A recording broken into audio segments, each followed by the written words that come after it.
말씀 보도록 하겠습니다. 요한복음 3장 16절부터 21절까지의 말씀 저와 함께 교독하도록 하겠습니다. 먼저 3장 16절 제가 먼저 읽겠습니다. 하나님이 세상을 이처럼 사랑하사 독생자를 주셨으니 이는 그를 믿는 자마다 멸망하지 않고 영생을 얻게 하려 하심이라.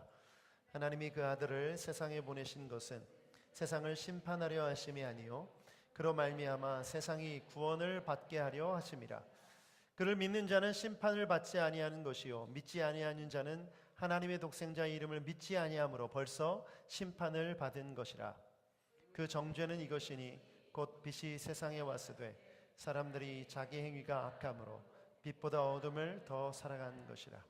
악을 행하는 자마다 빛을 미워하여 빛으로 오지 아니하나니 이는 그 행위가 드러날까 하며 진리를 따르는 자는 빛으로 오나니 이는 그 행위가 하나님 안에서 행한 것임을 나타내려 함이라 하시니라. 아멘. 요한복음 말씀을 계속해서 나누고 있습니다. 오늘 9번째 시간 하나님의 말씀을 나누도록 하겠습니다. 지난주에 우리는 니고데모와의 대화를 통해서 거듭남의 의미가 무엇인지를 깨달았습니다. 다시 태어나야만 뭘 볼 수 있다고 배웠죠? 하나님 나라를 볼 수 있다. 거듭나지 아니하면 하나님 나라를 볼 수 없다고 말씀을 통해 배웠습니다. 그렇다면 거듭나기 위해서 뭘 해야 된다고 말씀하셨습니까? 물과 성령으로 거듭나야 된다. 물로 거듭난다는 것은 우리 마음으로 하나님 앞에 회개한다는 것이죠. 내 마음을 죄에 하나님께 두는 그 삶을 결정했다는 걸 의미합니다. 그때 성령이 우리에게 선물로 임하신다. 기억나시죠? 아침마다 새롭고 늘 새롭습니다. 그래서 꼭 복습을 해드릴게요. 세 번째, 다시 태어나기 위해서 그래서 누구를 믿어야 된다? 예수 그리스도를 믿어야 된다. 예수님이 구원자이심을 믿고 그분을 영접할 때 우리는 거듭날 수 있다. 이렇게 배웠습니다. 자, 그렇다면 오늘은 거듭난 사람이라면 반드시 알아야 될 것들이 있어요. 내가 거듭났고 거듭난 삶으로 살아가기 위해 알아야 될 세 가지 진리의 말씀이 있습니다. 오늘 그 세 가지를 나누도록 하겠습니다. 자, 첫 번째는 거듭난 사람들은 하나님께서 예수님을 보내신 이유를 알아야 합니다. 같이 읽어보겠습니다. 시작. 하나님께서 예수님을 보내신 이유를 알아야 합니다. 요한복음 3장 16절 17절 한 번 더 읽어보겠습니다. 시작. 하나님이 세상을 이처럼 사랑하사 독생자를 주셨으니 이는 그를 믿는 자마다 멸망하지 않고 영생을 얻게 하려 하심이라. 하나님이 그 아들을 세상에 보내신 것은 세상을 심판하려 하심이 아니요 그로 말미암아 세상이 구원을 받게 하려 하심이니라. 아멘. 아멘. 예수 믿으면 거듭나게 됩니다. 아멘. 거듭난 사람은 하나님 나라를 볼 수 있는 줄 믿습니다. 그런데 왜 하나님께서 예수님을 믿으면 거듭나게 하셨을까요? 왜 하나님이 이런 방법을 쓰셨을까요? 요한복음 3장 16절은 그 이유를 분명하게 가르쳐주고 있습니다. 하나님이 세상을 사랑하사 예수 그리스도를 보내셔서 우리에게 영생을 주시고 구원받게 하신 이유는 우리를 사랑하기 때문인 줄 믿습니다. 사랑이 그 동기라는 것이죠. 사랑하기 때문에 예수님을 보내셨다. 예수님이 보내심은 방법이죠. 그 예수님을 믿을 때 어떻게 됩니까? 결과 구원을 받게 됩니다. 오늘 3장에 의하면 영생을 얻게 된다, 구원을 받게 된다, 다시 태어나게 된다, 성령을 선물로 받는다. 이 모든 것들은 다 하나님의 사랑의 결과인 줄 믿습니다. 그렇다면 이 결과를 누리기 위해서 그 과정, 중간에 있는 방법, 예수님을 내 구주로 영접하는 것, 주님을 믿는 것, 그것이 반드시 있어야 하는 것이죠. 한국교회가 또 우리 인간이 하나님께서 예수님을 보내신 그 동기보다 그 결과에 너무나 집착했던 것을 보게 됩니다. 우리가 과정보다 동기보다 결과를 중요시하지 않습니까? 예를 들어서 어떤 결과가 좋으면 그 과정이나 동기가 선하지 않았을지라도 괜찮다고 여기는 문화에 살고 있죠. 한국교회 성도들 가운데 자녀가 고3이 되면 교회에 나가지 못하게 하는 사람들이 참 많습니다. 왜 그렇습니까? 대학에 가야 되니까. 대학에 가야 되니까 대학보다 하나님이 더 중요하지 않다라고 여기게 하게끔 자녀들에게 그렇게 교육시켰던 거죠. 이 과정이 어떠하든 상관없는 거예요. 대학만 가면, 그 결과만 좋으면 되니까. 자, 예수 믿으면 구원받는다, 천국 간다. 이 천국 간다는 결과만 중요하게 생각한 나머지 왜 하나님이 예수님을 보내셨는지 그 동기에 관심이 별로 없었던 거죠. 왜 예수님을 보내셨다고요? 사랑하시기 때문에. 우리를 사랑하시기 때문에. 하나님이 창조하신 그 세상에 여러분이 속해 있는 줄 믿습니다.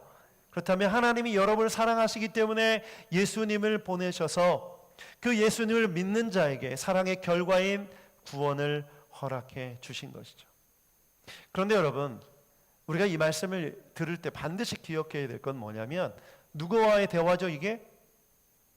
예수님이 뭐 불특정 다수에게 하신 말씀이 아니라 니고데모라는 사람에게 주신 말씀이에요. 니고데모는 어떤 사람이었죠? 유대인, 그리고 바리새인, 율법학자, 사내들인 공의의 공의 회원이었어요. 그러니까 이 사람의, 이 니고데모의 생각 속에 뭐가 가득했을까요? 율법이 가득했죠. 율법. 그러면 하나님은 어떤 존재예요? 하나님은 나를 사랑하시는 분이라고 느꼈을까요? 하나님은 나를 감시하는 분. 내가 무슨 잘못을 저지른지 계속 와치하고 있는, 계속 주목하고 있는 거예요.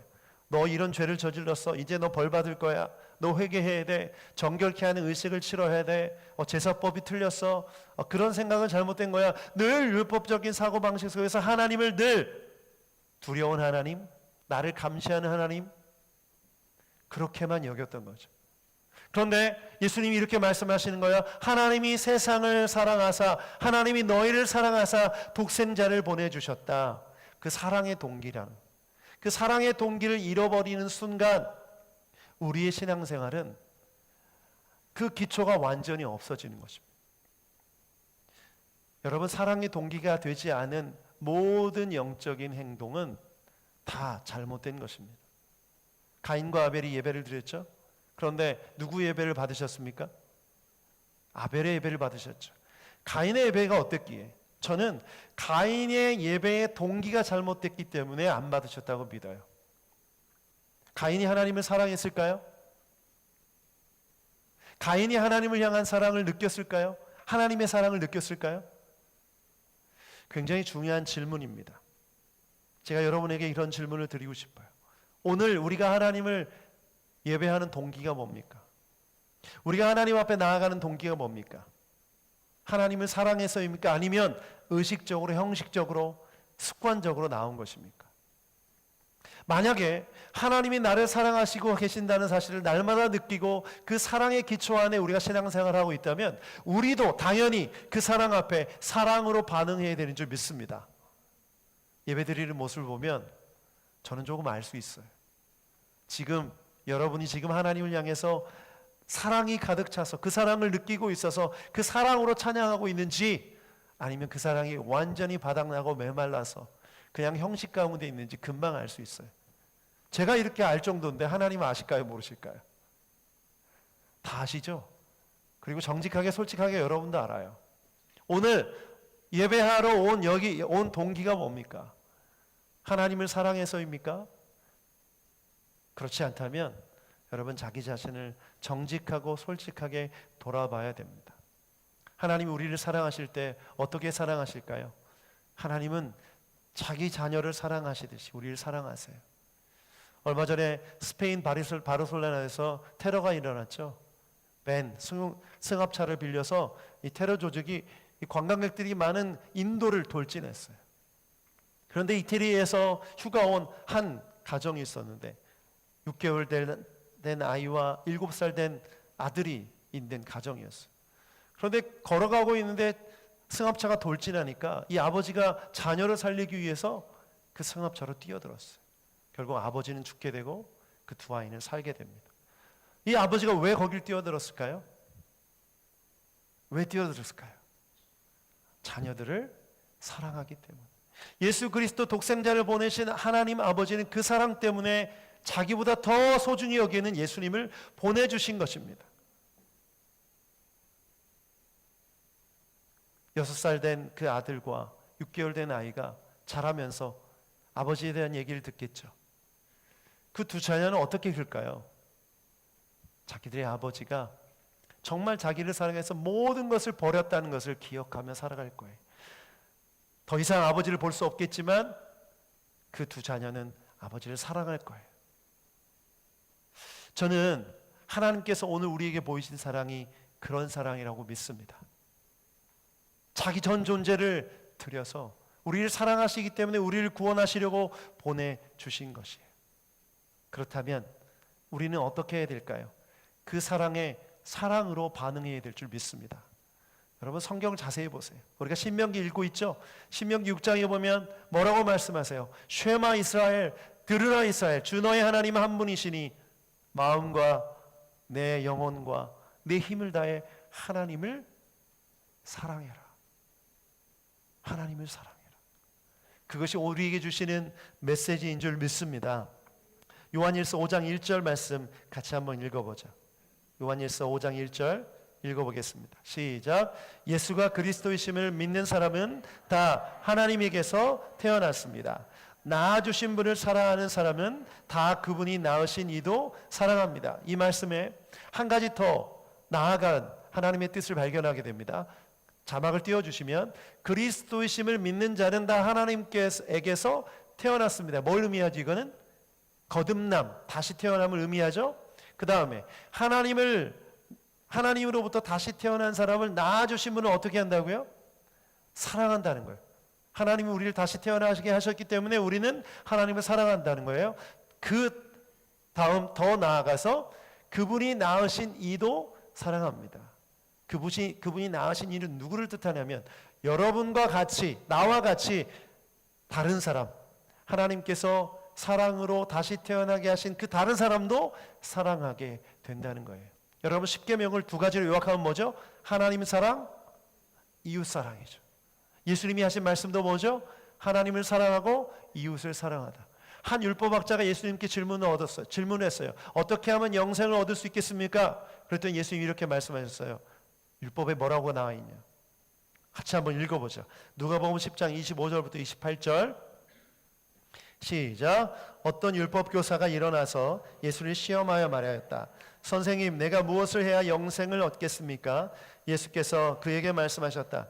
율법에 무엇이라고 기록하였으며 너는 그것을 어떻게 읽고 있느냐? 그가 대답하였다. 내 마음을 다하고 내 목숨을 다하고 내 힘을 다하고 내 뜻을 다하여 주 너의 하나님을 사랑하여라 하였고 또 내 이웃을 내 몸과 같이 사랑하여라 하였습니다. 예수께서 그에게 말씀하셨습니다. 내 대답이 옳다. 그대로 행하여라. 그리하면 아멘. 예수님이 이렇게 말씀하셨어요. 내 대답이 옳다. 뭐라고 대답했죠? 주 너의 하나님을 사랑하고 내 이웃을 사랑하라. 결국 하나님께서 보이신 사랑으로 인해서 구원받은 사람은 하나님을 사랑하고 이웃을 사랑하게 돼 있다는 것이죠. 그것을 행해야만, 그것을 드러나야만 그 사람은 영생을 소유한 사람이며 다시 태어난 사람이라는 것이죠. 여러분 구원받았습니까? 예수님 믿으십니까? 그렇다면 여러분 안에 하나님을 향한 사랑이 있어야 될 줄 믿습니다. 이웃을 향한 사랑이 있어야 될 줄 믿습니다. 여러분의 예배의 동기, 사역의 동기, 섬김의 동기 안에 하나님을 향한 사랑과 이웃을 향한 사랑의 동기가 없다면 여러분이 행한 모든 것들은 아무것도 아니에요. 아무 의미가 없어요. 왜 그렇습니까? 믿음이 있다는 것은 바로 하나님의 사랑이 그 안에 있다는 것을 말하기 때문에 저는 그래서 이렇게 단언컨대 이렇게 말하고 싶어요. 사랑이 없는 믿음은 가짜다. 내가 믿음이 있다고 하면서 그 사람의 모습과 삶을 통해 사랑이 드러나지 않는다면 그 믿음은 가짜인 거예요. 이미 우리가 말씀 알고 있죠. 고린도전서 13장의 말씀. 사랑이 없으면 아무것도 아니다. 울리는 꽹과리, 깡통과 같은 것이다. 우리가 예배 드린다고 했을 때 그 예배 안에 여러분 마음 안에 하나님을 향한 사랑이 없다면 그거는 종교적인 형식이에요. 여러분이 봉사하며 섬기는데 그 섬김 가운데 사랑이 없다면 그것은 자기 자신을 위한 일이에요. 그 모든 것들은 다 하나님께서 인정하시지 않을 뿐더러 심판받을 일입니다. 여러분 하나님 사랑하시길 축복합니다. 이웃을 사랑하시길 축복합니다. 그것이 바로 거듭난 자가 반드시 기억해야 될 부분이에요. 그래서 예수님이 베드로에게 뭘 물어보셨어요? 네가 나를 사랑하느냐? 3번이나 물어보셨어요. 그리고 뭐라고 말씀하십니까? 내 양을 먹이라. 내 양을 치라. 결국 하나님께서 맡겨주신 성도들, 양들을 먹이고 사랑하는 것, 그것이 예수님을 사랑하는 사람이 해야 될 일인 것을 보여준 거죠. 그래서 여러분, 거듭난 자는 반드시 하나님의 사랑을 보여줘야 되는 줄 믿습니다. 아멘. 두 번째, 거듭난 우리가 깨달아야 될 말씀, 심판의 의미를 바로 알아야 합니다. 읽어보겠습니다. 시작. 심판의 의미를 바로 알아야 됩니다. 자, 요한복음 3장 18절 19절 다시 한번 읽어보겠습니다. 시작. 그를 믿는 자는 심판을 받지 아니하는 것이요 믿지 아니하는 자는 하나님의 독생자의 이름을 믿지 아니하므로 벌써 심판을 받은 것이니라. 그 정죄는 이것이니 곧 빛이 세상에 왔으되 사람들이 자기 행위가 악함으로 빛보다 어둠을 더 사랑한 것이니라. 아멘. 아멘. 우리가 구원받은 자로서, 거듭난 자로서 심판의 의미를 바로 알아야 됩니다. 예수님을 믿는 사람은 구원을 받습니다. 그렇죠? 근데 오늘 말씀에 의하면 구원을 받은 사람들은 심판을 받지 않는다, 이렇게 나와요. 그러면 여러분, 심판을 받지 않기 때문에 여러분은 무죄입니까? 여러분의 죄가 없습니까? 이 의미에 대해서 명확하게 알기 위해서 이 말씀을 자세히 봐야 돼요. 그런데 이 18절 뒷부분을 보면 독생자의 이름을 믿지 아니함으로 벌써 뭘 받았다? 심판을 받았다라고 얘기합니다. 자, 이 말씀을 잘 이해하기 위해서 우리가 지난주에 살펴봤던 노뱀 사건을 다시 조명해 봐야 됩니다. 자, 광야 생활을 하는데 이스라엘 백성들이 불평했죠? 하나님을 향해서 불평했어요. 왜 여기까지 우리를 끌고 와서 이 맛없는 음식을 막 질리게 매일 먹어야 되냐? 자, 이건 뭡니까? 하나님 앞에서 죄를 지은 것이죠. 여러분, 성경을 보면 죄의 결과는, 죄의 대가는 뭡니까? 사망이죠. 로마서 6장 23절 같이 읽어보죠. 시작. 죄의 삭은 죽음이요 하나님의 선물은 우리 주 예수 그리스도 안에서 누리는 영원한 생명입니다. 자, 이 말씀에 의하면 죄의 삭은, 죄의 결과는 죽음입니다. 자, 여러분은 죄인입니까? 의인입니까? 여러분 죄인이죠. 죄를 지었죠. 모든 인간은 광야에서 뱀에 물린 사람처럼 그 사망의 독이 퍼져 있어서 언젠가는 죽게 됩니다. 그렇죠? 우리가 죄인이기 때문에 죽음이 우리 앞에 놓여져 있어요. 그런데 예수님께서 뭐라고 말씀하세요? 예수님을 믿는 자는 심판에 이르지 않고 예수님을 믿지 않는 자는 이미 심판을 받았다. 이 말은 무슨 얘기입니까? 먼저 믿지 않는 자는 심판을 받았다는 게 뭐예요? 여러분, 재판정에서 판사가 이렇게 얘기합니다. 죄가 다 드러났어요. 이미 변명할 여지가 없어요. 이제 죄를 선고합니다. 너는 사망이다, 사형이다, 꽝꽝꽝 내리치는 거죠. 그런데 이 선고가 내리기 전에 이미 죽어가고 있고 이미 사망이 임했기 때문에 이런 선고가 필요 있습니까? 없습니까? 선고가 필요 없어요. 그냥 내버려둬도 죽는 거예요. 그래서 그런 의미에서 이미 뭘 받았다? 심판을 받았다. 배에 물렸으니까 놔두면 어떻게 되니까? 죽으니까. 여러분, 예수 믿지 않은 인생은 이미 사형 선고가 내린 거예요. 이미 죽은 거예요. 그렇죠? 그런 의미에서 오늘 예수님이 말씀하신 거예요. 그런데 이미 사형 선고를 받은 우리가 예수님을 믿게 되면 어떻게 됩니까? 심판에 이르지 않는다. 이 말씀의 의미에 대해서 우리가 정확하게 보려면 요한복음 5장 24절을 봐야 돼요. 같이 한번 읽어보겠습니다. 시작. 내가 진정으로 너희에게 말한다. 내 말을 듣고 또 나를 보내신 분을 믿는 사람은 영원한 생명을 가지고 있고 심판을 받지 않는다. 그는 죽음에서 생명으로 옮겨갔다. 아멘. 오늘 이 말씀을 보면 내 말을 듣고 나를 보내신 분을 믿는 사람은, 예수님을 믿고 하나님을 믿는 사람은 영원한 생명을 가지고 뭘 안 받는다? 심판을 받지 않는다. 자, 아까 말씀에 이미 심판을 받았다고 얘기했죠. 그런데 우리가 죄인이기 때문에 죽음이라는 심판을 받았는데 이 죽음이라는 심판을 받지 않고 뭘 받는다? 영원한 생명으로 옮겨졌다. 이 죽음에서 생명으로 옮겨졌다. 이 말씀을 더 명확하게 이해하기 위해서 로마서 8장 1절 2절을 봐야 됩니다. 같이 한번 읽어보죠. 시작. 그러므로 그리스도 예수 안에 있는 사람은 정죄를 받지 않습니다.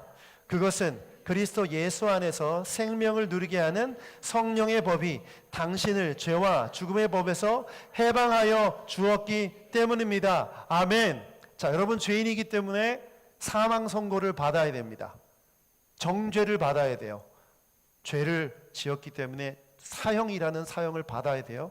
근데 이 사형은 어느 법 아래에서 받은 재판이에요?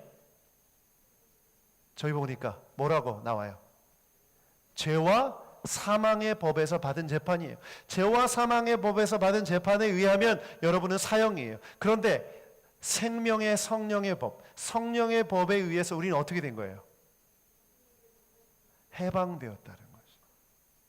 죄와 사망의 법에 의하면 우리는 사형인데 성령의 법에 의해서 어떻게?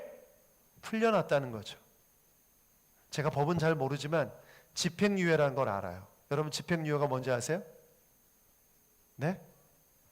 집행유예는 집행을 말 그대로 집행을 유예한다, 미룬다는 뜻이죠. 그러면 이게 뭘 의미합니까? 죄가 있는데 풀어준다는 거예요. 여러분 우리가 예수님을 믿을 때 여러분이 무죄가 된 게 아니에요. 착각하면 안 돼요. 내가 예수님을 믿으니까 내 죄가 다 없어졌고 나는 무죄하고 흠이 없고 결백하고 정결하게 되었다. 천만의 말씀. 우리는 무죄하게 된 것이 아니라 생명의 법에 의해서, 성령의 법에 의해서 풀려난 것인 줄 믿습니다.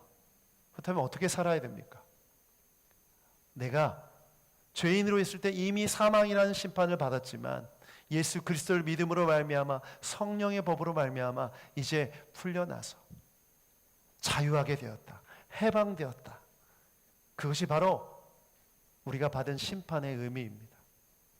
그렇다면 우리는 어떻게 살아야 됩니까? 여러분 신앙생활은요, 하나님 앞에서 얼마나 죄인인지를 날마다 고백하는 거예요.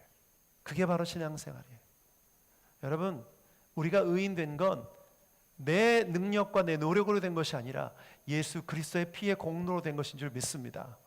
그 피로 우리 죄를 씻어줘서 완전히 죄가 없어진 게 아니라 우리 죄를 덮어주신 것이죠. 보혈로 우리 죄를 덮어주셔서 하나님이 너의 죄를 보지 않겠다고 한 거예요. 이게 바로 믿음입니다. 이게 바로 구원의 은혜입니다. 여러분, 여러분의 표정을 보니까 마치 재판장 앞에 서 있는 피고 같아요. 제가 이렇게 얘기하니까 찔리죠? 힘들죠? 내가 예수님 믿으면 죄가 다 용서받고 나는 이제 무죄인 줄 알았는데 유죄라고 얘기하니까 여러분 유죄예요. 다만 집행유예일 뿐이에요. 여러분 죄가 아직도 여러분 안에 있어요. 원죄의 부분을 하나님이 용서해 주셨을 뿐이지 그 죄성이 여전히 남아있어요. 그렇다면 우리는 어떻게 살아야 됩니까? 이 죄의 문제에 대해서 우리가 더 이상 죄와 사망의 법이 아닌 성령의 법에 의해서 살아야죠. 성령의 법이 뭡니까? 하나님의 말씀, 하나님의 뜻, 이제 다음에 나누게 될 빛, 진리, 그것이 나를 지배하게 하는 거예요. 더 이상 죄의 문제가 나를 지배하는 것이 아니라 그것으로 인해 정죄함을 받고 죄책감에 시달리며 사는 것이 아니라 의의 법, 성령의 법, 생명의 법이 나를 지배하게끔 내어드리는 것이죠. 그 생명의 법이 뭡니까? 바로 예수 그리스도. 예수님이 우리의 생명의 법, 성령의 법인 줄 믿습니다. 그렇기 때문에 우리는 심판의 의미를 명확하게 기억해야 돼요. 나는 죄인이고 나는 이미 심판을 받았고 그런데 성령의 법으로 내가 풀려났다. 여러분 집행유예를 받은 사람은 어떻게 살아야 됩니까? 또 동일 범죄를 지거나 또 범죄를 하면 어떻게 돼요? 아예 징역에 들어가게 되죠. 다시 묶이게 돼요. 여러분 그래서 그런 의미에서 우리는 심판에서 하나님의 심판에서 자유롭게 되었지만 언제든지 다시 죄의 멍에를 잡게 된다면 죄의 법에 이끌려서 거기에 묶이게 된다면 언제든지 다시 그 심판대 앞에 서게 된다는 것이에요. 그래서 여러분 정신 차리고 잘 살아야 됩니다. 여러분이 무죄한 것이 아니라 그리스도의 보혈의 피로 덮어졌음을 기억하고 겸손하게 주님 뜻대로 살아가는 여러분 되시길 축복합니다. 그렇게 사는 삶이 거듭난 삶의 삶이에요. 세 번째, 거듭난 자가 깨달아야 될 것, 읽어보죠. 시작. 거듭난 자는 빛으로 나아가는 자입니다. 자, 요한복음 3장 20절부터 21절 같이 한번 읽어보죠. 시작. 악을 행하는 자마다 빛을 미워하여 빛으로 오지 아니하나니 이는 그 행위가 드러날까 하며 진리를 따르는 자는 빛으로 오나니 이는 그 행위가 하나님 안에서 행한 것임을 나타내려 함이라 하시니라. 자, 이 말씀을 보면 예수님이 두 가지 부분으로 나눠서 설명하고 있어요. 자, 처음은 악을 행하는 자의 특징이 뭐죠? 빛을 미워해서 빛으로 나오지 않아요. 왜? 자기 행위가 드러날까 봐. 자, 반대로 진리를 따르는 자 어떻게 됩니까? 빛으로 나아가요. 왜? 그 행위가 하나님 안에서 행한 것임을 나타내려고. 그래서 우리가 만약에 거듭났다면 우리의 행동은 이 전자입니까? 후자입니까? 악을 행하는 자입니까? 진리를 따르는 자입니까? 진리를 따르는 자이죠. 진리를 따르는 자라면 우리의 행위를 숨깁니까? 드러냅니까? 드러내죠. 여러분, 죄는 은밀하게 행해집니까? 아니면 공개적으로 행해집니까? 여러분이 어떤 행동을 할 때 이게 공개적으로 할 수 있다면 괜찮은 거예요.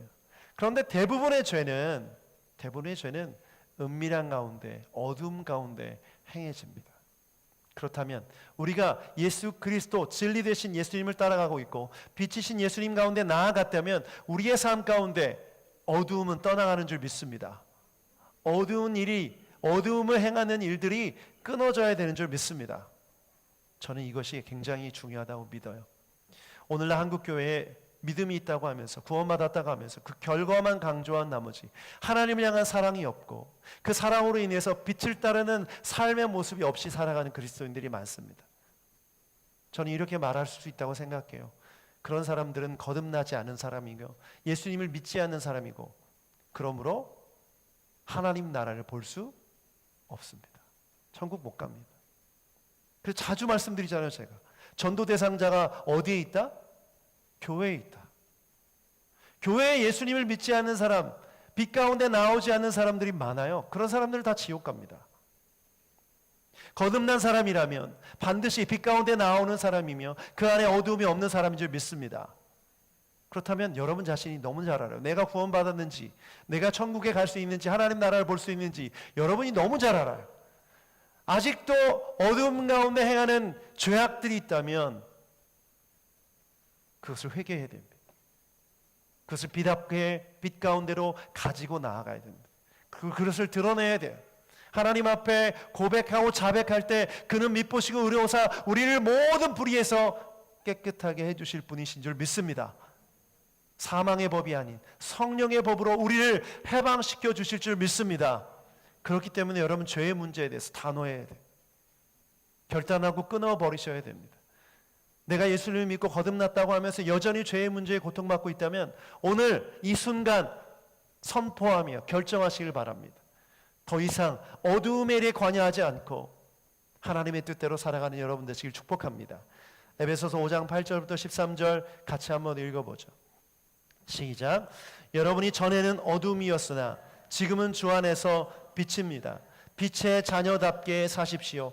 빛의 열매는 선과 의와 진실에 있습니다. 주님께서 기뻐하신 일이 무엇인지를 분별하십시오. 여러분은 열매 없는 어두움 일에 끼어들지 말고 오히려 그것을 폭로하십시오. 그들이 몰래 하는 일들은 말하기조차 부끄러운 것들입니다. 빛이 폭로하면 모든 것이 드러나게 됩니다. 아멘. 여러분 아멘이십니까? 아멘 하셔야 됩니다. 12절 말씀에 이렇게 말하죠. 그들이 몰래 하는 일들은 말하기조차 부끄러운 일들입니다. 이 부끄러운 일들을 누가 행한다고요? 믿지 않는 사람들이? 예수님 믿지 않는 사람들이 이 부끄러운 일을 행한다고 말하는 겁니까? 지금 이 말씀은 어디를 향해서 하시는 말씀이에요? 에베소 교회를 향해서 하시는 말씀이에요. 에베소 교회 안에 여전히 빛의 자녀로 살지 못하고 어두움의 일에 관여하고 있고 부끄러운 일에 동참하고 있는 사람들이 있다는 거예요. 오늘 한국교회가 얼마나 많은 지탄을 받고 있습니까? 음란의 문제, 돈 문제, 여러 가지 문제, 어두움의 일에 관여했던 많은 일들이 다 드러나고 있어요. 아직도 드러나지 않은 것들이 많이 있죠. 반드시 하나님의 심판대 앞에서, 그 빛 앞에서 다 드러나게 될 줄 믿습니다. 저는 모든 그리스도인들이 자신이 살았던 삶의 부분을 가지고 그 조명하심 앞에 설 날이 온다고 저는 믿어요. 그때 여러분 부끄러움 없기를 바랍니다. 창피해서 고개를 들지 못하게 되는 일이 없기를 바랍니다. 정말 잘 살아야 됩니다, 여러분. 정말 잘 살아야 돼요. 그렇지 않으면 우리 천국에서 못 만날 수 있어요. 왜 그렇습니까? 내가 믿는다고 하면서 어둠의 일에 관여하고 있고, 믿는다고 하면서 여전히 죄와 사망의 법 아래 묶여 있다면 그 사람은 믿는 게 아닌 것이죠. 여전히 교회 안에 있지만 부끄러운 일에 관여하고 어둠의 일에 관여하고 죄를 끊어내지 못한다면 그 사람의 결과는 뻔합니다. 하나님 나라를 볼 수 없는 것이죠. 여러분, 니고데모와의 대화라는 거 잊지 마세요. 니고데모가 어떤 사람이었어요? 행위로 치면 그 어떤 사람보다 더 종교적이고 더 거룩하고 더 열심히 있었어요. 하루에 3번씩 기도하고 율법 다 지키고 그 어떤 사람보다도 더 거룩한 삶을 살았다고 볼 수 있죠. 그런데 지금 니고데모에게 이런 얘기를 하는 거예요. 너는 지금 어떤 일을 행했다? 악을 행하고 있다. 어둠 가운데 일을 행하고 있다. 그 행위가 하나님 앞에 드러난다면 그 모든 것은 죄이다.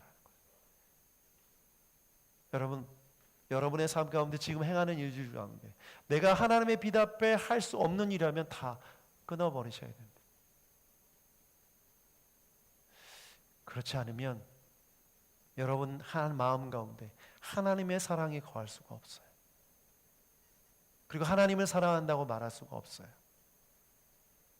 요즘 제가 지난주 금요일에도 나눴지만 이 세상의 음란의 부분은 단순히 볼 문제가 아닙니다. 교회 공동체 안에서도 영적인 음란과 육적인 음란이 가득해요. 이것은 뭘 의미할까요? 빛 가운데 드러날 수 없는 이 음란의 부분이 여전히 우리 안에 있다는 것은 하나님을 향한 사랑이 없다는 걸 의미하죠. 부부가 사랑의 관계를 맺고 약속하고 평생 사랑하기로 했는데 그 사람이 아닌 다른 사람을 사랑한다는 거예요. 그게 뭐예요? 불륜이죠. 하나님을 사랑하기로 약속하고 그 사랑 앞에 반응하기로 내가 결정하고 기도했는데 하나님과 돈을 같이 사랑하는 거예요. 하나님과 사람을 다시 같이 사랑하는 것이고, 이게 뭡니까? 이게 바로 어둠에 행하는 일이죠. 여러분 자신을 돌아보십시오. 니고데모가 이 말씀을 듣고 어떻게 됐을까요? 성경은 3장에서 아주 자세하게 기록하고 있지 않아요. 그런데 요한복음 19장 39절에 니고데모 이야기가 나옵니다. 같이 한번 읽어보죠. 시작. 니고데모도 요셉과 함께 왔습니다. 니고데모는 일찍이 밤에 예수님을 찾아왔던 사람이었습니다. 그는 모략과 알로에를 섞어 만든 향료를 33kg 정도 가져왔습니다. 자, 니고데모가 예수님이 십자가에 달려 돌아가신 이후에 누구와 함께 찾아옵니까? 요셉과 함께 찾아옵니다. 아리마대 요셉과 찾아와요. 그런데 니고데모가 뭘 가져와요? 33kg의 향료를 가져옵니다. 향료는 장사 지낼 때 굉장히 중요한 거였어요. 시신에 다 발라야 되기 때문에. 그런데 이 비싼 향료를 가져왔다는 건 뭘 의미할까요? 니고데모는 예수님과의 만남 이후에 빛으로 나아간 것입니다. 예수님을 따라갔다는 거예요. 전에는 예수님이 어떤 말을 하나 어떤 죄를 짓나 감시하고 살펴보기 위해 따라갔다면 이제는 예수님의 제자로 따라가는 것이죠. 빛 가운데 나아간 것이며 그 예수님의 그 십자가의 죽음 이후에 자신의 재산을 들여 자신의 삶을 들여 그 장사함을 감당했던 것입니다. 여러분, 이게 바로 거듭난 사람의 삶입니다. 니고데모가 자신의 신분이 있는데 모든 사람이 자기가 누군지를 아는데 그 향료를 가지고 예수님의 장사를 했다는 건 그건 보통 일이 아니에요. 자기의 믿음을 공개적으로 드러냈다는 거죠. 오늘 여러분이 믿음이 있다고 하면서 직장에서 관계 안에서 스파이처럼 살아가시는 분들이 너무 많아요. 여러분, 정말 여러분이 거듭났다면 빛 가운데 여러분의 믿음을, 여러분의 행위를 드러내야 될 줄 믿습니다. 그렇지 않는다면 여러분이 진정으로 거듭났는지 다시 한번 돌아봐야 돼. 요즘 우리는 이런 질문을 해야 된다고 생각해요. 당신 교회 다닙니까? 이렇게 질문하는 게 아니라 당신 진짜 예수님 믿습니까? 당신 진짜 거듭났습니까? 이 믿음이라는 단어 대신 이 거듭남이라는 질문을 해야 된다고 생각해요. 스스로에게 질문해 보십시오. 그리고 서로에게 질문해 보세요. 여러분, 당신은 정말 거듭났습니까? 그렇다면 여러분의 모든 행위는 빛 가운데 드러낼 수 있어야 됩니다.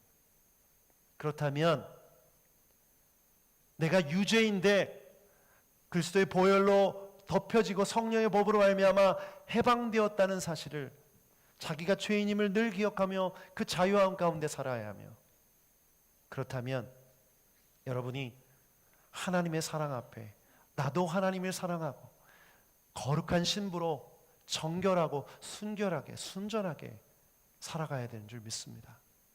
이 시대에 교인이 없어서 교회가 안 됩니까? 이 시대에 교인이 없어서 교회가 안 되는 것이 아니라 하나님을 정말 사랑하는 신부와 같은 거룩한 사람이 없기 때문이죠. 하나님을 정말 목숨 걸고 따라가는 제자가 없기 때문이죠. 하나님을 정말 사랑해서 예배하는 예배자가 없기 때문이죠. 저는 그 일을 위해서 우리를 부르셨다고 믿습니다. 우리 교회를 그 일을 위해서 부르셨다고 믿습니다. 여러분의 삶 가운데 있는 걱정거리, 미래에 대한 염려, 사실 그거 많이 중요하지 않아요. 정말 하나님 앞에 바로 선다면, 하나님 사랑하고 하나님 뜻대로 살겠다고 결정한다면 절대 여러분 굶기시지 않고 절대 여러분을 포기하지 않으세요. 왜? 독생자 예수님까지 아끼지 않고 내어주신 그분이 여러분을 위해서 뭘 못하시겠습니까? 그런 믿음 없으세요? 저는 있어요. 어떤 상황이 돼도 그 사랑을 놓치지 않을 자신이 있어요. 그게 없다면 여기까지 오지도 않았죠. 여러분, 인생 딱 한 번뿐이에요. 근데 신앙생활 하면서 헷갈리면서 말씀도 제대로 모르고 하나님 뜻이 뭔지도 모르고 거듭나지 않은 채 그냥 들은 풍월로 이렇게 신앙생활 한다가 여러분 지옥 가요.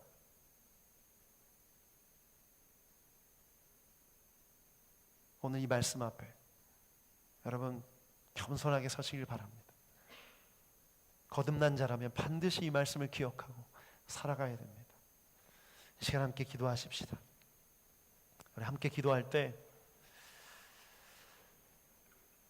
예수 그리스도 독생자를 보내신 그 사랑 앞에 우리도 나아가십시다. 모든 것을 내어주신 그 주님의 사랑 감사합니다. 주님, 그 사랑 앞에 나도 사랑을 드리기 원합니다. 나도 사랑으로 반응하기 원합니다. 그 사랑으로 하나님 사랑하고 이웃을 사랑하기 원합니다. 하나님의 사랑을 부어 주시옵소서. 하나님, 내가 죄인입니다. 나는 죽을 수밖에 없는 죄인입니다. 그런데 주께서 성령의 법으로 나를 해방시켜 주시고 그리스도의 보혈로 덮어주셨음을 감사합니다. 그 은혜에 감사하며 날마다 살아가게 하여 주시옵소서. 하나님, 기도합니다. 거듭난 자는 빛으로 나아가는 자임을 믿습니다. 어둠 가운데 행하던 모든 더러운 일들, 부끄러운 일들을 버리게 하여 주시옵소서.